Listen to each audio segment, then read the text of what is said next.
حج کے 5 دن ہیں. آپ پہلے تھوڑی دیر کے لیے جو نا یہ جو حاجیوں پر میں نے دیکھا ہے مینا کے دن جب قریب آنے والے ہوتے ہیں نا تو حاجی گھبرائے مل رہے ہوتے ہیں, کیا ہوگا, خیمے میں کیسے رہیں گے, رش بہت ہوگا, احرام کتنے دن پہننا پڑے گا.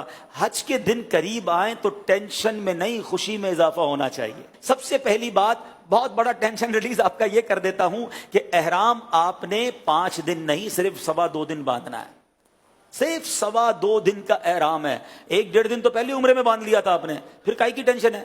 پہلے میں نے کہہ دیا احرام فرینڈلی ہو جاؤ, اور حج میں میکسیمم 2.5 دن کا احرام ہے, کوئی 5 دن کا احرام نہیں ہے. ٹھیک ہے, تو آدھا ٹینشن تو ویسے ریلیز ہو گیا ہوگا. اب آ جاؤ حج کے 5 دن کیا کیا ہیں. 8 ذوالحجہ, 9 ذوالحجہ, 10 ذوالحجہ, 11 اور 12. ٹھیک ہے, یہ 5 دن حج کے جو اہم مناسک ہیں وہ اس کے اندر ہیں. 8 کو ہم نے کہاں جانا ہے, انشاءاللہ مینا جانا ہے. کہاں جائیں گے؟ ظہر کی نماز سے پہلے مینا پہنچ جائیں, اور 5 نمازیں مینا میں پڑھنی ہیں.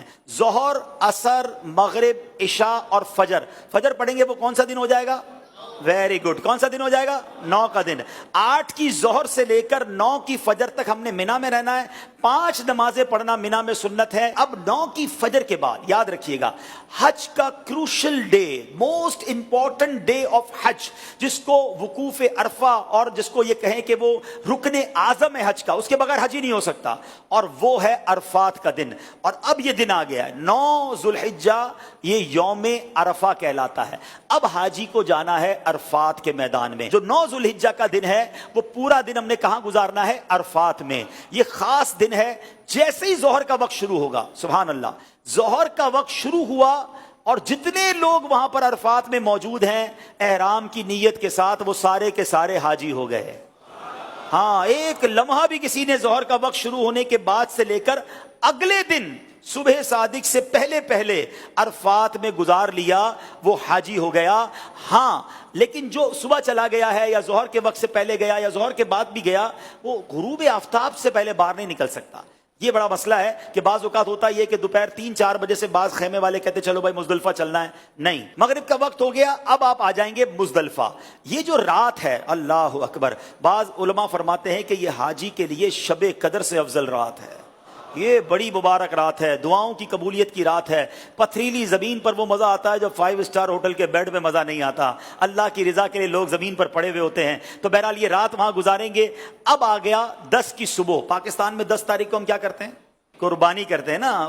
حج کا دن ہوتا ہے, عید کا دن ہوتا ہے نا. ہاں جی, بڑی زبردست عید مناتا ہے. 10 تاریخ کو پہلا کام ہم نے کرنا ہے کہ ہم نے رمی کرنی ہے. ہم نے شیطان کو کنکریاں مارنی ہیں, اس کے بعد قربانی کرنی ہے, اس کے بعد حلق کرنا ہے. یہ 3 کاموں کی ترتیب یاد رکھیے گا. پہلے کیا کرنی ہے؟ رمی کرنی ہے, پھر اس کے بعد قربانی کرنی ہے, اس کے بعد حلق کرنا ہے. آپ احرام سے فارغ ہو گئے. ہاں, احرام تو پورا ہو گیا. ابھی تو 10 تاریخ کی صبح ہی ہوئی ہے, دوپہر ہو جائے گی زیادہ سے زیادہ. 2.5 دن میں آپ احرام سے فارغ. صرف ایک پابندی باقی ہے جو مرد و عورت کے معاملات ہیں, باقی یو آر فری ناؤ. اب اس کے بعد طواف الزیارہ کر لیں تو وہ پابندی بھی ختم ہو جائے گی. اس کے بعد یعنی یہ 10 کا دن جو ہے, آپ چونکہ تھوڑا بیزی ہوں گے, پہلے آپ رمی کریں گے, پھر قربانی کریں گے, پھر آپ حلق کریں گے, غسل وغیرہ کر کے لباس پہنیں گے. اگر شام کو طواف الزیارہ کرنا ہے تو کر لیں گے, ورنہ اگلے دن کر لیں گے.